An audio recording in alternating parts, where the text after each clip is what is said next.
Sabemos que el evangelio ha enfrentado oposición ahí en Antioquía de Pisidia, a pesar de que ha habido conversiones. Precisamente por eso la gente o los judíos principalmente se han opuesto al crecimiento del evangelio. ¿Por qué? Pues porque ellos prefieren tradiciones que la salvación. De hecho, Pablo les confronta y les dice: puesto que ustedes se consideran indignos de la salvación, pues entonces de aquí en adelante nosotros nos vamos con los gentiles. Pero los judíos tenían un gran apego a la tradición, a la ley de Moisés. Ellos no podían entender que Cristo había venido a cumplir todo eso. No podían aceptar el hecho de que todo esto era sombra, no era la esencia. Todo esto apuntaba al gran profeta, profetizado por Moisés y por muchos profetas del Antiguo Testamento. Apuntaba a la persona del Señor Jesucristo. Jesús instituyó un nuevo pacto, el pacto de la gracia. De hecho, la ley nunca fue dada con el propósito de que los judíos fueran salvos a través de guardarla, porque es imposible, completamente imposible, que un ser humano pueda guardar todos los mandamientos de Dios. Si eso fuera posible, entonces los judíos y los seres humanos pudiéramos salvarnos a través de las buenas obras y a través de guardar la ley. No necesitaríamos que Cristo hubiera venido al mundo hace 2000 años, porque nosotros por nuestra obediencia podríamos ser salvos. Pero como no podíamos ser salvos por ese camino, por eso Jesús vino. Y Él vivió la vida que nosotros jamás íbamos a poder vivir. Una vida incluso desde que Él fue concebido en el vientre de su madre por obra del Espíritu Santo. Ahí comienza la perfección. No después de que Jesús nació, sino antes de que naciera, desde que fue concebido. Si hubiera sido concebido normalmente, se le hubiera transmitido el pecado y ya Jesús no hubiera tenido ninguna posibilidad de ser perfecto. Para ser perfecto tienes que ser concebido del Espíritu Santo desde el vientre de tu madre. Y en ese sentido solamente Jesús ha sido la excepción. Antes que Jesús nadie fue concebido así, ni después de Jesús. Entonces Jesús, hermanos, el Señor Jesucristo es ese hombre que Dios quería que fuera Adán, por ejemplo, que le dio instrucciones acerca de cómo guardar el huerto, pero Adán falló.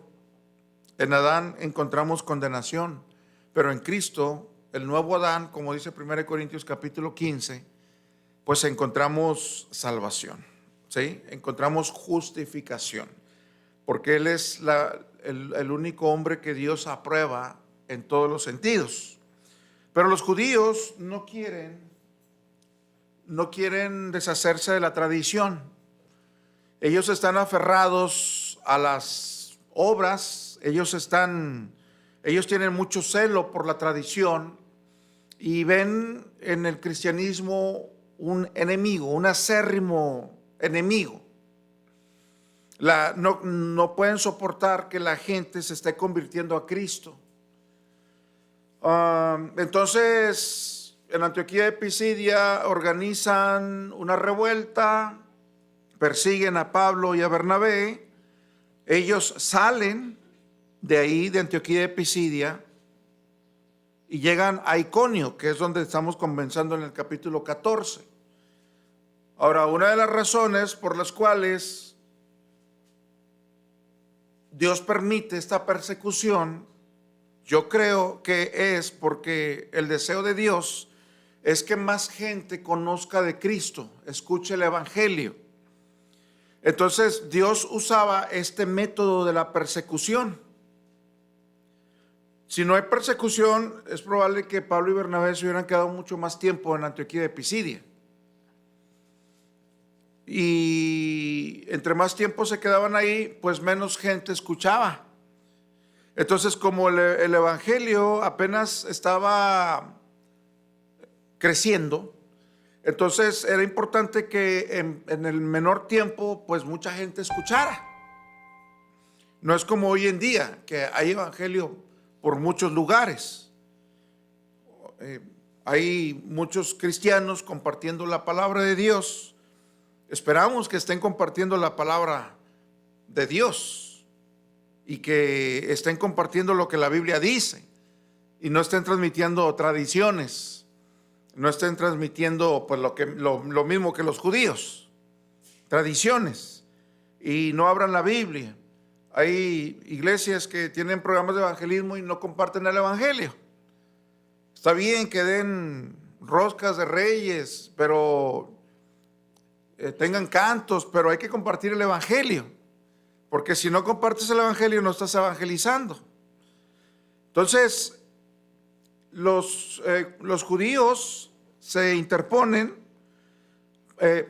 y Pablo y Bernabé tienen que salir a fuerza a Iconio para seguir compartiendo la palabra de Dios. En Iconio va a pasar lo mismo. Van a tener que salir.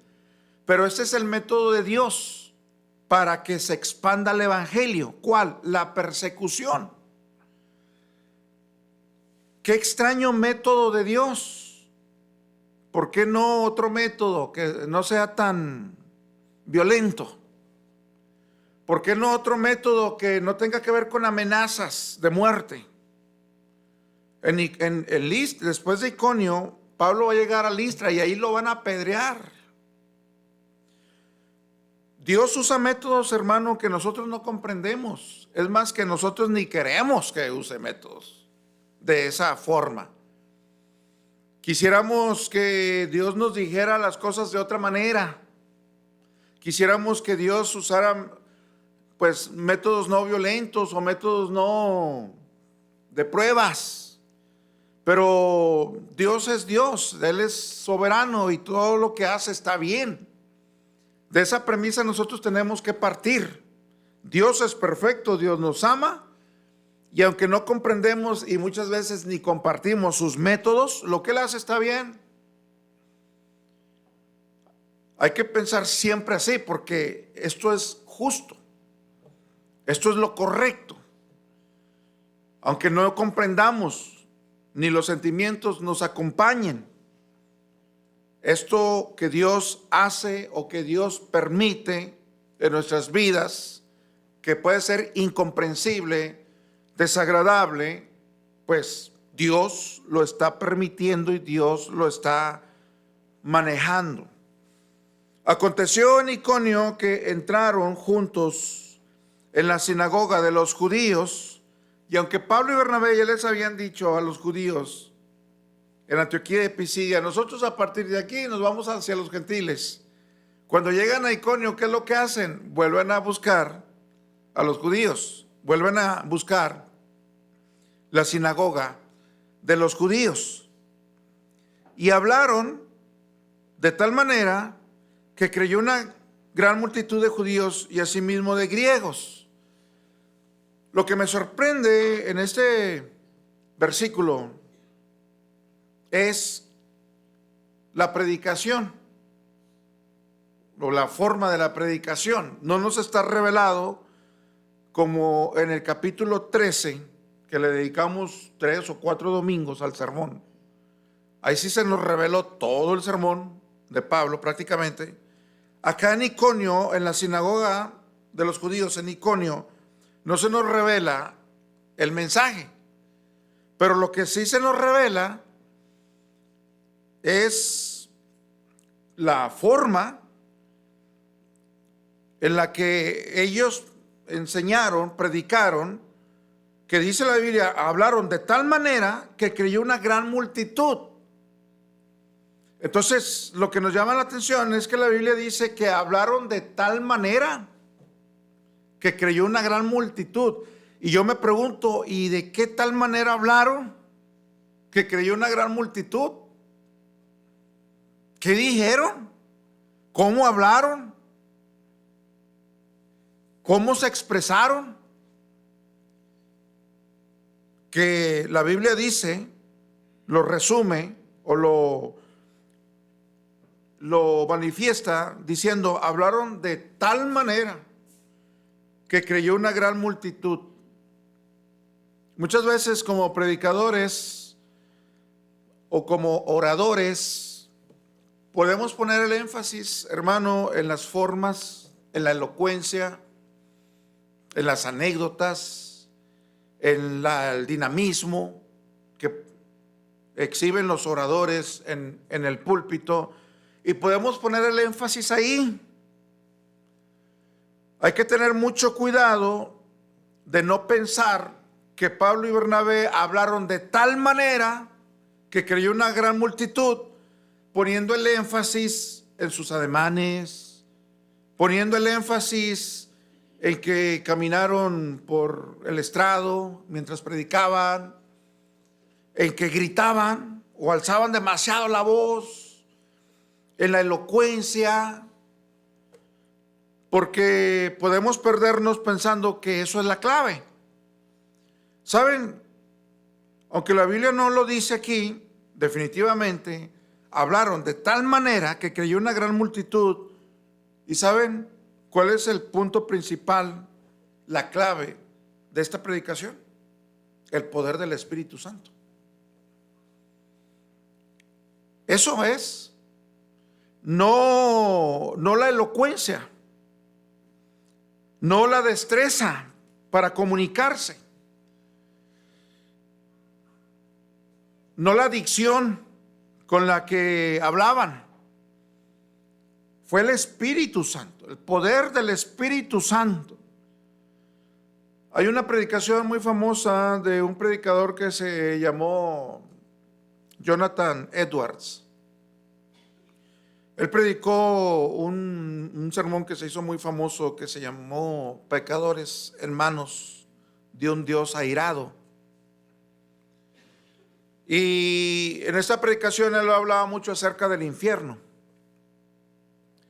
Y dicen que mientras él predicaba, la gente se agarraba de las columnas porque sentía que se iba a ir al infierno en ese momento.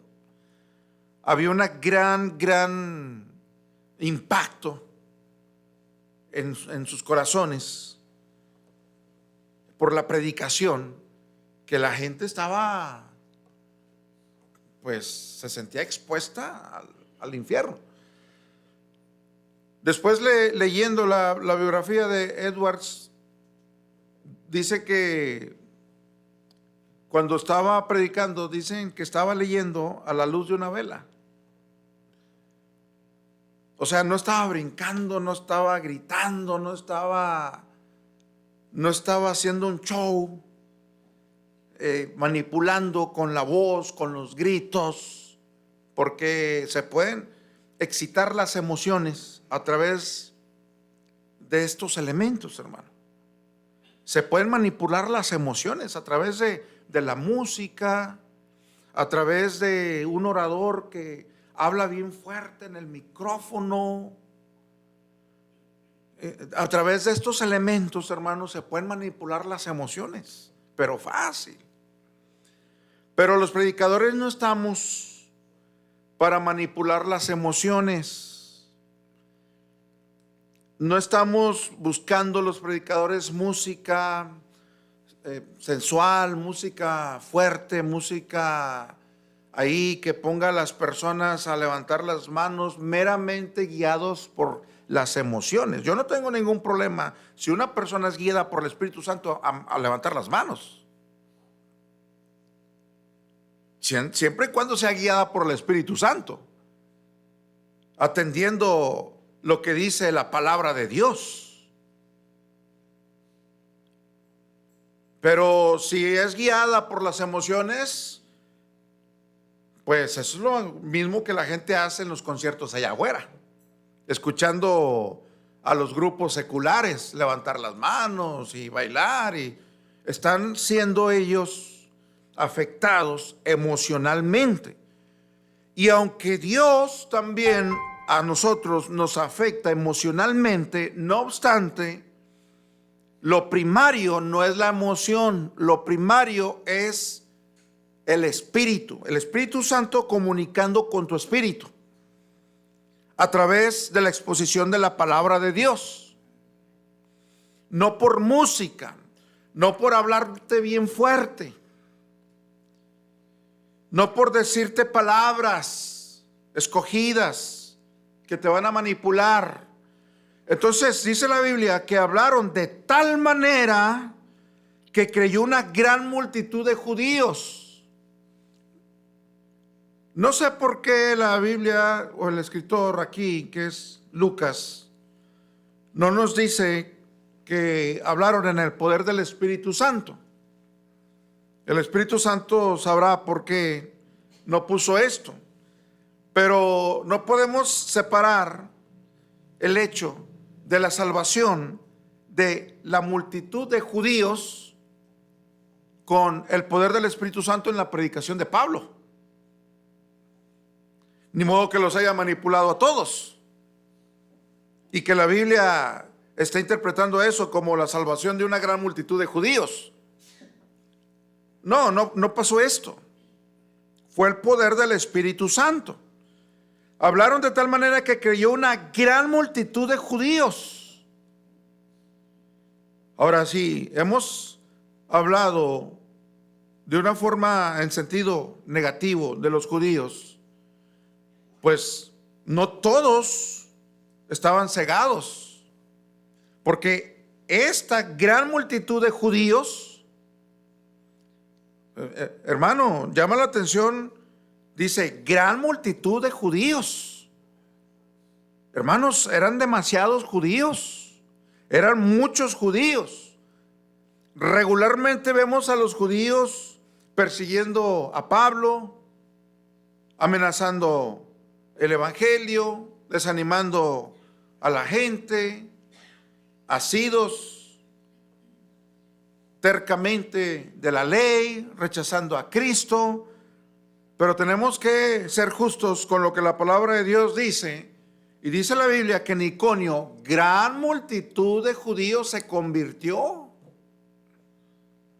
Muchos que salieron de sus tradiciones, muchos que salieron de su fe ciega a la ley y que pensaban ser salvos a través de las obras, aquí entendieron que en Cristo hay perdón de pecados y salvación de sus almas. Y dice, y asimismo de griegos. Ahora, hablaron de tal manera que creyó una gran multitud de judíos. Muchas veces, hermanos, pensamos que la fuerza espiritual de las personas es la forma en que públicamente se conducen, o es algo espectacular que enfrente de la congregación hacen. Y esa no es la fuerza de un predicador o de un hermano en Cristo, o la forma elocuente en la que habla de la doctrina, o el conocimiento tan profundo y la capacidad de explayarse para exponer doctrinas y explicar la Biblia. Lo escuchamos hablar así y decimos, no, hombre, este es un cristianazo, pero muy fuerte y muy poderoso. Déjame decirte que ahí no se encuentra la fortaleza de un cristiano consagrado, en la forma espectacular en la que comunica o transmite la predicación o la enseñanza bíblica. Eso puede ser bueno, eso puede guiar a otras personas a la salvación, ¿sí? Pero tú sabes que hay mucha gente muy buena para hablar. Hay personas que tienen capacidad para hablar, para expresarse. Y esto no tiene nada que ver con el poder del Espíritu Santo, hermano. Hay mucha gente allá afuera, engañadores, mentirosos, que saben hablar muy bien y no son salvos. son muy elocuentes, obviamente no son salvos, no están llenos del Espíritu Santo.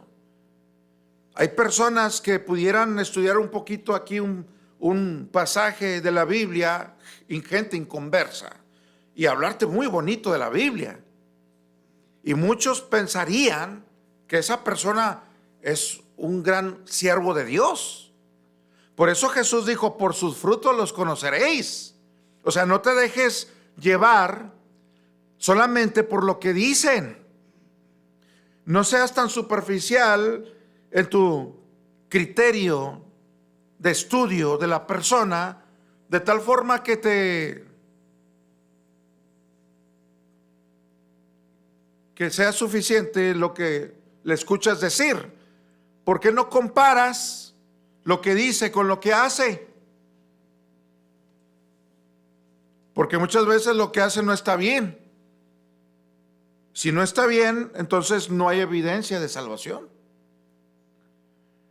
Entonces, hermanos, hablaron de tal manera que creyó una gran multitud de judíos. Esa no es, en cierta manera, digamos, hablando de elocuencia, meramente de elocuencia, porque sabemos que ellos estaban llenos del Espíritu Santo, pero hablando de elocuencia y de exposición de una enseñanza, no seamos tan superficiales para pensar que porque una persona habla así, está muy consagrada. El versículo 2 dice, mas los judíos que no creían excitaron y corrompieron los ánimos de los gentiles contra los hermanos. Aquí tenemos una vez más el obstáculo a la predicación del evangelio. Vemos que los judíos que no creían, y yo me pregunto, hermanos, ¿cómo puede ser posible que estos judíos que no creían, que yo creo que eran menos en cantidad, mucho menos en cantidad que los que sí habían creído? ¿Cómo es posible que si son menos puedan tener más influencia que la multitud de judíos que sí habían creído? ¿Por qué si son menos, por qué tienen que ganar? ¿Por qué tienen que influenciar y hacer tanto daño si la multitud se ha convertido a Cristo? ¿Cómo tan pocos pueden representar un obstáculo tan grande? Y pensamos que por cantidad, pues, tiene que ganar lo bueno, sobre todo si la cantidad es más buena que la inferioridad. Pero vemos que, hermanos, estas personas dice que excitaron y corrompieron los ánimos de los gentiles contra los hermanos, con gran habilidad, con gran capacidad, pero también al mismo tiempo corrompieron a personas clave, porque nos va a decir más adelante que eran los gobernantes también. Los gobernantes. Si el gobernante se deja manipular por una ideología, por una mentira, entonces, ¿cuáles son los recursos con los que cuenta el gobernante? Pues cuenta con los recursos penales, con los recursos jurídicos, con los recursos económicos. Cuenta con varios recursos muy fuertes y muy poderosos, con recursos legislativos. Entonces, en ese sentido, aunque sean los menos, pues tienen mucha influencia y mucho poder. Hoy en día, hermanos, pasa lo mismo. Son las minorías los que están tratando de imponer cosas que no convienen, hermano. Moralmente hablando, son minorías, hermano. Pero ¿qué fuerza tienen? ¿Qué poder tienen? ¿Qué influencia tienen? Capacidad de legislación, capacidad jurídica, capacidad penal, recursos. ¿Y qué pasa? Pues los que no son salvos, pues son manipulados con todo este argüende, son confundidos, engañados con el aspecto mediático, con el aspecto mediático.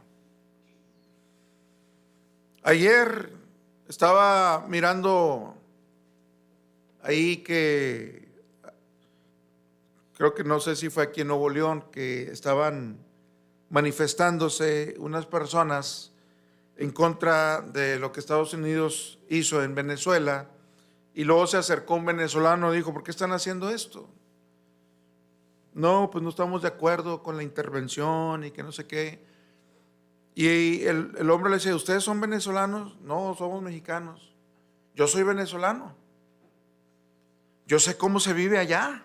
Yo estoy acá en México porque tuve que salir de allá por la falta de oportunidades y la escasez y el gobierno te dice que tienes que comprar y llegas ahí a las unidades de mandado, de despensa y si no hay te tienes que regresar hasta la otra semana y dice: ustedes no saben cómo está allá. Pero como son personas que han quedado presa del asunto mediático, pues entonces, aunque desconozcan la realidad, pues actúan partiendo de lo que escuchan. Y entonces esta gente aquí, los judíos, son menos, pero cómo excitan y corrompen los ánimos de los gentiles contra los hermanos.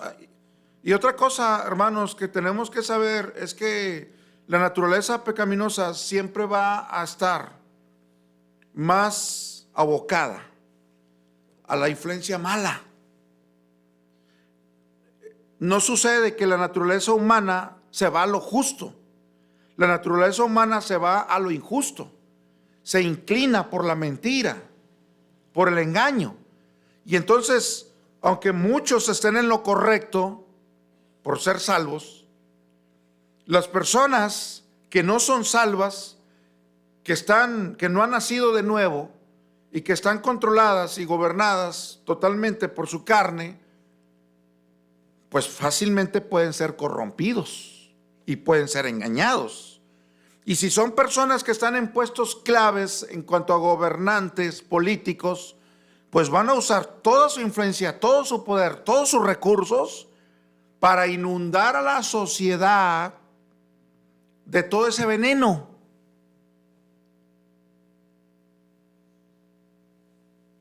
Entonces, así pasó. Versículo 3. Por tanto, se detuvieron ahí mucho tiempo. Ahora, ¿qué vemos aquí, hermanos? A pesar del obstáculo en Pablo y en Bernabé, dice, se detuvieron ahí mucho tiempo. ¿Sabes qué vemos ahí? Perseverancia. ¿Tú crees que la vida espiritual de estos hombres tenía que ver con un mensaje súper elocuente que habían dado unos 3, 4 días atrás en la sinagoga de los judíos? No. La vida espiritual, hermano, para que tenga triunfo y para que venza en las guerras y en las pruebas, necesita algo mucho más que elocuencia, hermano. Para que los creyentes como nosotros podamos triunfar y podamos vencer tentaciones y podamos negarnos a nosotros mismos, vamos a necesitar algo más que simplemente cumplir con los aspectos básicos del cristianismo, como tener una Biblia, venir a la iglesia, no decir malas palabras, vestirnos de manera digna. Hay algo mucho más profundo que eso, que se va a requerir para que nosotros tengamos el poder del Espíritu Santo. Y eso tiene que ver con perseverancia. Por tanto, se detuvieron ahí mucho tiempo. ¿De qué nos habla esto, hermano? De perseverancia. había persecución, había gente que los miraba con malos ojos, había personas que los odiaba, los amenazaban, pero ellos continuaron, siguieron. No dijeron, ay, las circunstancias ya se nos pusieron medias feas, nos vamos a desanimar, nos vamos a apagar, vamos a dejar de predicar el evangelio porque estamos desanimados. No hicieron eso, hermano. Se detuvieron ahí mucho tiempo. ¿Cómo te quedas en un lugar donde no eres deseado? ¿Cómo te quedas mucho tiempo en un lugar donde hay hostilidad hacia tu persona por la predicación del evangelio? Eso es perseverancia, hermano. Muchas veces nosotros dejamos lo bueno porque se puso feo. Se pusieron feas las circunstancias. Y pues es bueno, pero pues me siento mal. Es bueno, pero estoy desanimado. Está bien, es correcto, es bíblico, pero tengo presión. Parece que estamos dispuestos, hermano, a ser muy buenos cristianos, siempre y cuando todo se acomode. Siempre y cuando las circunstancias nos favorezcan. Porque apenas vienen circunstancias adversas y no, ya no se puede. No, ya no podemos ser buenos cristianos. No, ya no podemos mantenernos en la verdad. No, ya no tenemos que mantener fervor, ánimo. No, ya no hay una plataforma de ánimo y de motivación en mi vida para seguir siendo fiel en la iglesia. No, pues es que las cosas cambiaron. Yo no esperaba estas circunstancias. Y hermano, no podemos vivir de elocuencia. No podemos vivir de cumplir con los asuntos básicos del cristianismo. Nuestra vida de consagración tiene que tener fondo, hermano. Tiene que tener raíces largas, como las palmas que están en las playas, por las cuales entran los huracanes, hermano. Los huracanes entran por los océanos, por las playas. Y ahí vemos que están siendo azotadas por aquellos vientos huracanados de 180 kilómetros por hora, 200, y las palmas se doblan tanto que incluso hasta pegan en el piso, pero no se quiebran, hermano. Porque las palmas tienen una raíz muy grande hacia abajo. Tenemos que ser cristianos así, hermano. No podían vivir Pablo y Bernabé de haber predicado con una gran elocuencia, de haber predicado un gran sermón. Si para ellos esto era todo el énfasis, pues se hubieran desanimado cuando vino el ataque. Por tanto, se detuvieron ahí mucho tiempo. Perseverancia. Y luego dice, hablando con denuedo. Y aquí vemos otro concepto muy importante, hermanos. En medio de tan grande ataque, denuedo. No solamente hablamos de perseverancia, hablamos de denuedo. No solamente es quédate, permanece, esfuérzate, sino que todavía vamos mucho más allá que simplemente aguante. Dice que tenían denuedo. No solamente aguantaban, tenían denuedo. ¿Cómo pueden tener denuedo? ¿Qué es el denuedo? Pues ellos tenían, hermanos, una fuerza moral muy fuerte. Denuedo. No crea usted que evangelizaban tristes, melancólicos. No cree usted que andaban con la cabeza gacha. No, tenían denuedo. No crea que se victimizaban. Pues nosotros somos cristianos, pero pues aquí hay mucha persecución y hay muchas amenazas, y pues nosotros quisiéramos pues compartir el evangelio, ¿verdad? Pero pues aquí los gobernantes y los judíos no nos dejan hacer lo que es correcto. No, hermanos, no estaban en una posición de victimización, tenían denuedo. ¿Cómo sacas denuedo en circunstancias tan adversas? Tienes que estar conectado al Espíritu Santo, hermano. Déjame decirte que estas reacciones no son humanas, hermano. Nunca vas a encontrar esto en tu naturaleza humana, nunca. Esto tiene que ver con empuje del poder del Espíritu Santo. Tenemos que estar conectados al Espíritu Santo para perseverar en condiciones adversas, y no solamente para aguantar, sino para tener un carácter elevado, un contentamiento, un gozo, una fuerza moral. Eso es denuedo. La vida cristiana, hermano, no depende de mensajes elocuentes. La vida cristiana no tiene que ver con que tú seas muy conocedor de la doctrina y la sepas manejar o la sepas exponer. Está bien eso, hermano.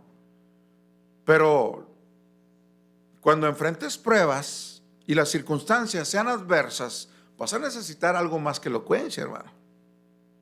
Vas a necesitar algo más que conocimiento. Vas a necesitar algo más que un manejo importante de las Escrituras, técnicamente hablando. Vas a necesitar estar conectado al Espíritu Santo. Hablando con denuedo, no se veían agüitados, hermano. No seamos cristianos victimizados. No seamos cristianos que den pena ajena. No seamos cristianos quejumbrosos, hermano. Depresivos. Hay que tener denuedo, conectados al Espíritu Santo. Dice, hablando con denuedo, confiados en el Señor. Ahí está otro asunto muy importante de la vida cristiana. Dice, confiados en el Señor. O sea que no perseveran porque ellos sean bien valientes, hermano. O sea, no estoy hablando de que la fuente de su perseverancia sea su valor propio, de su persona. No estamos hablando de que ellos se atreven a continuar con denuedo porque la motivación esté dentro de ellos mismos. ¿Saben por qué están haciendo todo esto? Porque confían en Dios.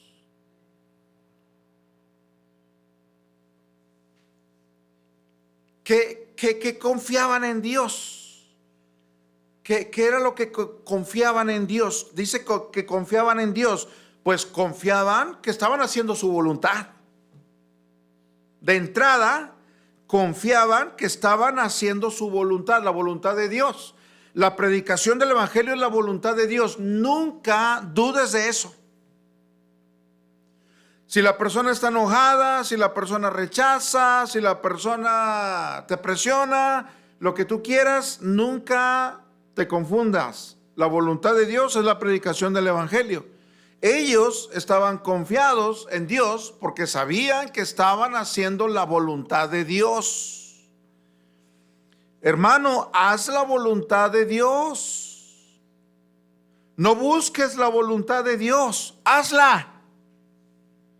Muchos piensan que la voluntad de Dios está perdida. No, la voluntad de Dios no está perdida, hermano.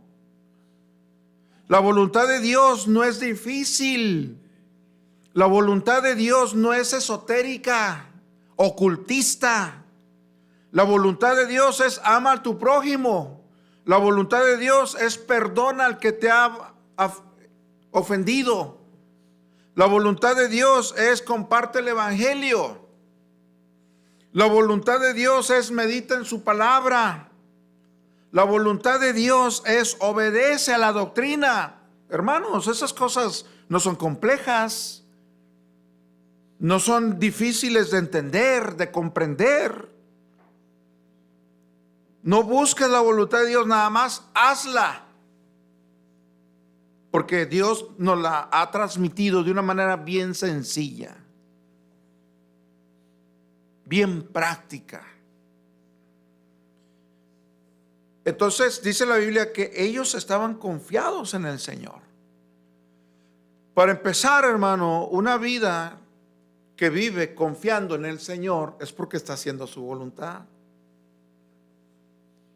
La incertidumbre, el miedo y el temor vienen a una vida porque está lejos de Cristo, está lejos de la voluntad de Dios. Cuando estás haciendo la voluntad del Señor, tienes confianza. Sabes que Él te mandó y tú fuiste. Y sabes que tienes sobre ti el cuidado de Cristo, la protección del Señor Jesucristo. Tienes promesas.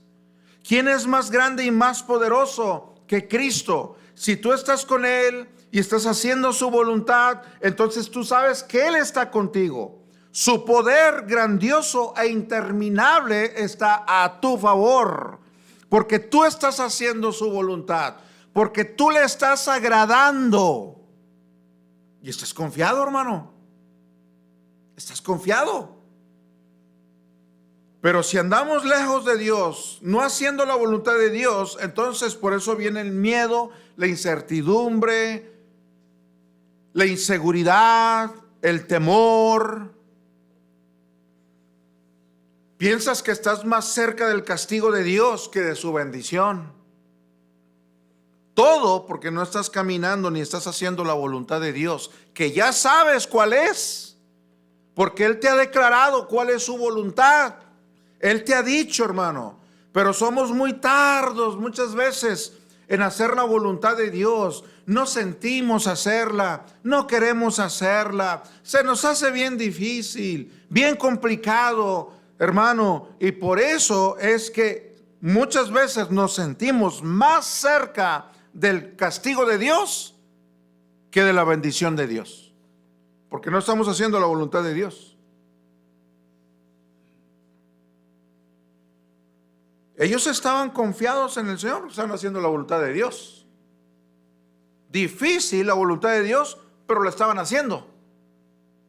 Desagradable, no por la voluntad de Dios, sino por lo que producía hacer la voluntad de Dios.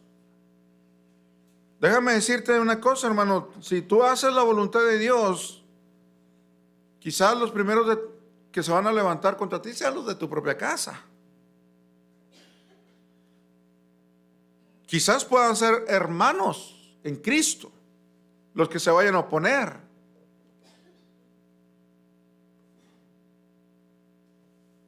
Pero persevera. Ten denuedo. Confía en el Señor. Dice, el cual daba testimonio a la palabra de su gracia, concediendo que se hiciesen por las manos de ellos señales y prodigios. Y esto nos habla de lo que hemos estado diciendo, el poder del Espíritu Santo. No, Pablo y Bernabé no vivían de un sermonazo tan elocuente que se aventaron en la sinagoga de los judíos una semana atrás. No vivían de eso. Como tú tampoco vas a vivir de que un día en el pasado fuiste consagrado. Como tampoco tú vas a vivir la vida cristiana victoriosa por cumplir con asuntos básicos del cristianismo, como tener una Biblia, venir a la iglesia, vestirte dignamente. No se vive. La vida cristiana victoriosa no tiene su fundamento en esas cosas que son buenas, pero no son suficientes. La vida cristiana tiene un fondo más profundo, hermano, y tiene que ver con tu comunión con el Espíritu Santo. el cual daba testimonio, el Señor dice, daba testimonio de la palabra de su gracia, concediendo que se hiciesen por las manos de ellos señales, prodigios, milagros, hermano, gente sana. ¿Cómo podían los judíos que se oponían rechazar esto? Es el mismo Dios haciendo milagros, atestiguando que el evangelio que ellos están predicando es su palabra. ¿Quiénes son ellos para oponerse a la obra de Dios? Pero pues el que es incrédulo, hermano. El que no quiere creer no va a creer, y Dios no lo va a forzar a creer.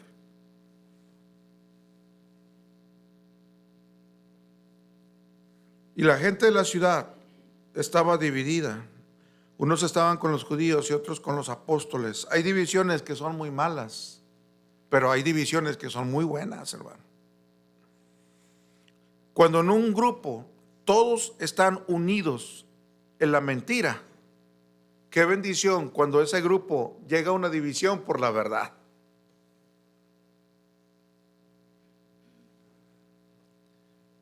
Hay veces, hermano, que en iglesias la congregación se fue tras una mala doctrina, se fue indultando pecados que deberían de haber tratado. Los manipularon, se fueron, se les hacía difícil, y la congregación se fue tras el engaño. Qué bendición es que esa congregación se divida por la verdad de la palabra de Dios en cuanto a lo que tienen que hacer con esas cosas. Es una bendición que se divida. Y muchas veces, hermanos, se habla del amor de Cristo y se habla de la unidad y todo eso, pero ninguna iglesia va a salir adelante si primero no trata con los pecados que han sido claros y que se han cometido en esas congregaciones, incluso pecados públicos, que son difíciles de tratar, desagradables de tratar. No puedes tú pedir unidad a esa iglesia si primero no tratas públicamente esos pecados y no pones disciplina incluso. Dice la Biblia que la ciudad estaba dividida. ¡Qué bendición! ¿Qué trajo la división? El evangelio. Tú sabes que Jesús dijo, ¿te acuerdas? Que Jesús dijo a los discípulos, ¿piensan que he venido a traer paz a la tierra? No, no vine a traer paz, vine a echar fuego. Vine a poner a la nuera contra la suegra. Tú dices, ¿cómo? ¿Cómo está eso?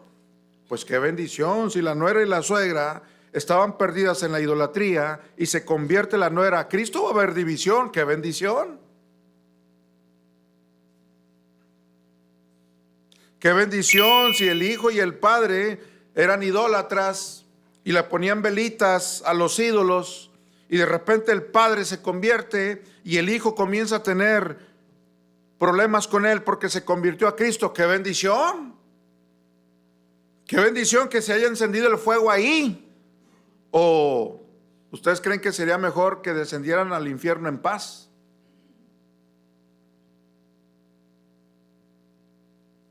Qué bendición es la división cuando quien divide es la verdad. Y qué maldición es la unidad en la mentira y en el engaño. Pero cuando los judíos, versículo 5 para terminar, y los gentiles, juntamente con sus gobernantes, se lanzaron a afrentarlos y a apedrearlos. Aquí están los judíos, minoría, pero ruidosos, escandalosos, con influencia, porque por historia los judíos son prosperados donde quiera que llegan, hermano. La bendición de Dios a Abraham surte efecto en todos los judíos, en donde quiera que están, y prosperan. Estos judíos, pocos, pero bien acomodados, hermano. Bien acomodados, Corrompieron los ánimos de los gentiles y también influenciaron a los gobernantes. Y se lanzaron a afrentarlos y a apedrearlos. Mira, hermano, si tú escuchas el evangelio y no eres salvo, tú eres en potencia, vas a ser en potencia víctima de falsas ideologías. No vas a permanecer en prudencia rechazando el evangelio. Alguien te va a engañar. Y alguien va a hacer que adoptes ideologías muy malas y muy injustas. Y habiéndolo sabido, huyeron a Listra y Derbe, ciudades de Licaonia, y a toda la región circunvecina. No tiene mucho caso pegarle al valiente ahí y decir: nosotros confiamos en Dios, Dios nos va a mandar una legión de ángeles, y ustedes, esa turba que viene contra nosotros, van a caer muertos. No funciona así. Dios quiere que uno use el sentido común. El sentido común no está peleado con la fe en muchas ocasiones. Y aquí ellos usan el sentido común. Van a apedrearnos, van a matarnos. Bueno, vamos a otro lugar. ¿Sí? No son cobardes. Simplemente, como están llenos del Espíritu Santo, ellos entienden que hay que seguir adelante. Permanecieron ahí, como quiera dice, mucho tiempo. No sabemos cuánto. Pero la obra ahí la habían terminado. ¿Sí? Y fueron a otro lugar. Vamos a orar. Padre, gracias te damos en esta